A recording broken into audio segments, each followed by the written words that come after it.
জীবনকে যে পার হলো রে। এই গানটা যেন আজ সবচেয়ে বেশি মানায় ক্ষমতাচ্যুত সাবেক প্রধানমন্ত্রী শেখ হাসিনা ও সাবেক নির্বাচন কমিশনার KM নুরুল হুদার ওপর, যে মানুষ একসময় হাসিনার গুণকীর্তনে ছিলেন সারাক্ষণ মুখর, আজ সেই মানুষটি তার বিরুদ্ধে জাতির সামনে তুলে ধরলেন হাসিনার বিতর্কিত এক অধ্যায়।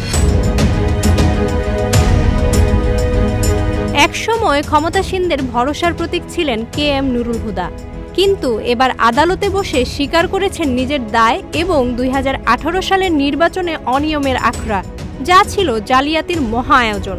কিন্তু এই ষড়যন্ত্রের মূল কারিগর কে ছিলেন সেটাও প্রকাশ করলেন। আদালতের স্বীকারোক্তিমূলক জবানবন্দিতে হুদা জানান, 2018 সালের ভোটে ছিল ভয়াবহ অনিয়ম, কারচুপি আর প্রশাসনিক পক্ষপাতিত্ব। সেই অনিয়মের কেন্দ্রবিন্দুতেই ছিলেন তিনি নিজেই। নুরুল হুদা জানান, অনেক কেন্দ্রে 90 থেকে 100% ভোট পড়া ও রাতে ব্যালট বাক্স ভরে যাওয়া, এমনকি ভোটারদের চেয়েও বেশি ভোট পড়েছে এমনও খবর পেয়েছি, যা গ্রহণযোগ্য নয়। ক্ষমতাসীন আওয়ামী লীগ ও তাদের কর্মী বাহিনী, পুলিশ, রিটার্নিং অফিসারদের সহযোগিতায় দিনের ভোট রাতেই হয়ে গেছে। আমি ও আমার কমিশনকে অন্ধকারে রেখে পুরো প্রক্রিয়ায় ভয়াবহ অনিয়ম হয়েছে, যার দায় আমি এড়াতে পারি না। আমি অনুতপ্ত। এমন স্বীকারোক্তিমূলক জবানবন্দি দিলেন নিশিরাতের কমিশনার KM নুরুল হুদা।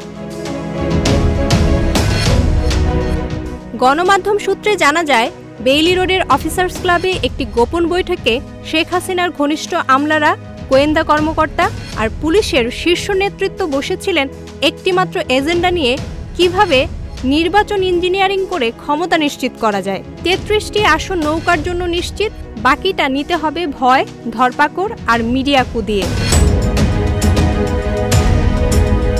এ বৈঠকে প্রার্থী গুম, হত্যার পরিকল্পনা থেকে শুরু করে ভোটের দিন পর্যন্ত ভীতিকর তাণ্ডব চালানোর সিদ্ধান্ত হয়। ফলাফল ঘোষণার আগেই প্রস্তুত রাখা হয় বিটিভি, আর পরে কঠোর হাতে সব ঠান্ডা করার নীলনকশা।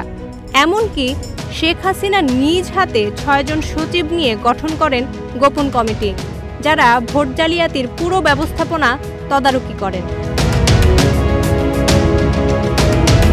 এত পরিকল্পনা, এত ষড়যন্ত্র, সবই একমাত্র উদ্দেশ্যে শেখ হাসিনার ক্ষমতা ধরে রাখা। দলীয় সরকারের অধীনে গণতন্ত্রকে ধ্বংস করে একদলীয় শাসনের ভিত করতেই যেন এই ছক। আর এই কারণেই আজ আদালতে দাঁড়িয়ে নুরুল হুদা বলছেন, আমি দায়ী।